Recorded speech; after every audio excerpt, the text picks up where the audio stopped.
வணக்கம் திரு ஜெயானந்த். பெங்களூரு சிறையில் உள்ள சசிகலா அவர்களுக்கு சிறப்பு சலுகைகள் வழங்கப்படுவதாக புதிதாக சிறைத்துறை டிஐஜி பொறுப்பேற்றுள்ள ரூபா புகார் தெரிவிச்சிருக்காங்க. இது பத்தி உங்களுடைய கருத்து?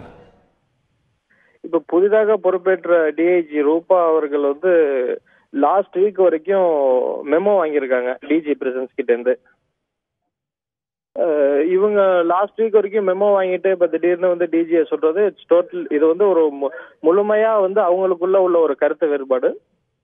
இதுல பொதுச் செயலாளர் சின்னம்மா சசிகலா அவர்களை பகடக்காயா அவங்க பயன்படுத்துறாங்க. திரு ஜெயானந்த், அவங்க எதுக்காக இந்த மாதிரி ஒரு குற்றச்சாட்டை சொல்லணும்னு நீங்க நினைக்கிறீங்க?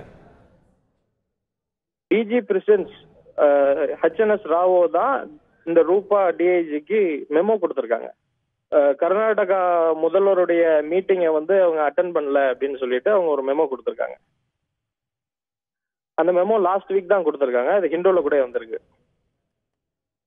இந்த மெமோ தவிர அவங்க ரூபா அவர்கள் சொல்லும் போது என்ன சொல்லியிருக்காங்கன்னா, நீங்க என்னை பத்தி பார்க்கலாம், அதுல எந்த விதமான ஊழல் குற்றச்சாட்டும் என் மீது கிடையாது, அதனால நான் சொல்றது உண்மைதான் ரொம்ப ஆணித்தரமா அதை சொல்றாங்க. அதை பத்தி உங்களுடைய கருத்து? இப்ப HNS ராவோ டிஜி அவரு மேலேயும் எந்த ஊழல் குற்றச்சாட்டும் இல்லையே. இப்போ சிறையில சிறப்பு சலுகைகள் அப்படின்னு சொல்லும் போது சசிகலா அவர்களுக்காக உணவு செய்யறதுக்காக சிறப்பு சமையலறையில ஒதுக்கீடு செய்யப்பட்டிருக்கு அப்படின்னு கூட ஒரு குற்றச்சாட்டு எழுந்திருக்கு. அதை பத்தி உங்களுடையது? சிறப்பு சலுகைகள் அப்படின்னு ஒண்ணு இருக்கிற மாதிரி எங்களுக்கெல்லாம் யாருக்கும் ஒன்றும் தெரியல. அவங்க என்ன சொல்றாங்க, சசிகலா அவர்கள் உள்ள சாப்பிடலாமா, தூங்கலாமா, சுவாசிக்கலாமா, எதுவுமே பண்ணக்கூடாதுன்னு சொல்றாங்களா என்னன்னு தெரியல எங்களுக்கு. திரு ஜெயானந்த், நீங்க திருமதி சசிகலாவை சிறையில போய் சந்திச்சீங்களா? அப்போ சந்திச்சப்ப அவங்க அங்க இருக்கக்கூடிய வசதிகள் பத்தி என்ன சொன்னாங்க? அதை பத்தி பகிர்ந்துக்க முடியுமா? ஒரே ஒரு முறை நான் சந்தித்திருக்கிறேன். அப்ப அவங்க அங்க இருக்கிற வசதிகளை பத்தி அவர்கள் பேசியதே கிடையாது.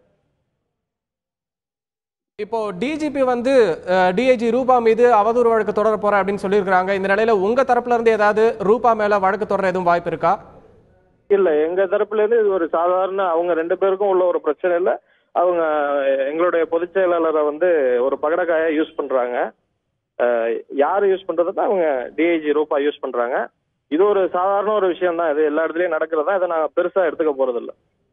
உங்களுடைய கருத்துக்களை பகிர்ந்து கொண்டதற்கு நன்றி திரு ஜெயானந்த்.